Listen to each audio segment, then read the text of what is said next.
Magician এই শব্দটা শুনলে হয়তো সবার আগে মনে পড়বে লিওনেল মেসির নাম, কিন্তু জানেন কি আর্জেন্টিনার এই সোনালী যুগের পেছনে আরেকজন ম্যাজিশিয়ান আছেন। তার নাম লিওনেল স্কালোনি। 1978 সালের 16ই মে আর্জেন্টিনার ছোট্ট শহর পুজোতে জন্ম নেন লিওনেল স্কালোনি। খেলোয়াড় হিসেবে তিনি ছিলেন একজন নির্ভরযোগ্য ডিফেন্ডার ও রাইট ব্যাক। খেলেছেন ডেপার্তিভো, লা কারুনা, লাৎজিও, ওয়েস্ট হাম, মার্কোয়ার মতো ক্লাবে। জাতীয় দলের হয়ে খেলেছেন 7টি আন্তর্জাতিক ম্যাচ। 2006 বিশ্বকাপের স্কোয়াডেও ছিলেন।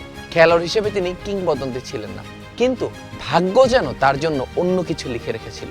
2018 সালে রাশিয়া বিশ্বকাপের ব্যর্থতার পর আর্জেন্টিনা যখন বিশৃঙ্খলায় ডুবে, তখন কোচ হিসেবে স্কালোনির নাম শুনে অনেকেই হেসেছিল। কেউ বলেছিলেন তার অভিজ্ঞতা নেই, কেউ বলেছিল এটা বড় ভুল হতে যাচ্ছে। কিন্তু সেখান থেকেই শুরু হয় এক অবিশ্বাস্য গল্প। মাত্র 100 ম্যাচে 73টি জয়, 18টি ড্র, মাত্র 9টি হার, 60টি ক্লিন শিট তার। তাছাড়াও আছে 73% জয়ের হার। জাতীয় দলের ইতিহাসে 100 বা তার বেশি ম্যাচ কোচিং করা ম্যানেজারদের মধ্যে বিশ্বের দ্বিতীয় সর্বোচ্চ। কিন্তু সংখ্যাগুলো তার পুরো গল্প বলতে পারে না। স্কালোনির অধীনেই আর্জেন্টিনা জিতেছে একটি ফিফা ওয়ার্ল্ড কাপ, টানা 2টি কোপা আমেরিকা, একটি ফিনালেসিমা।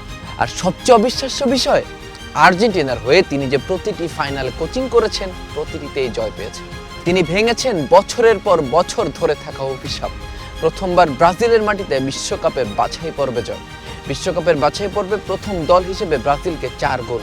15 বছর পর বলিভিয়ায় জয়, 16 বছর পর পেরুতে জয়, 14 বছর পর ভেনেজুয়েলায় জয়, 12 বছর পর উরুগুয়ে জয়। আর গড়েছেন টানা 36 ম্যাচে অপরাজিত থাকার আর্জেন্টিনার ইতিহাসে দীর্ঘতম রেকর্ড।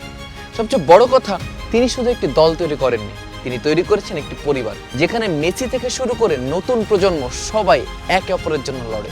যে মানুষটিকে একদিন বলা হয়েছিল অস্থায়ী কোচ, আজ তিনি বিশ্ব ফুটবল মঞ্চের বেঞ্চমার্ক লিওনেল স্কালোনি। হয়তো তিনি সর্বকালের সেরা খেলোয়াড় ছিলেন না, কিন্তু ইতিহাস তাকে মনে রাখবে দ্য ম্যাজিক ম্যানেজার হিসেবে। পুরো বিশ্বকাপ জুড়ে স্ট্রিম স্পোর্টস ছিল নানা আয়োজন। বিশ্বকাপের বাকি অংশ স্ট্রিম স্পোর্টসের সঙ্গেই থাকুন।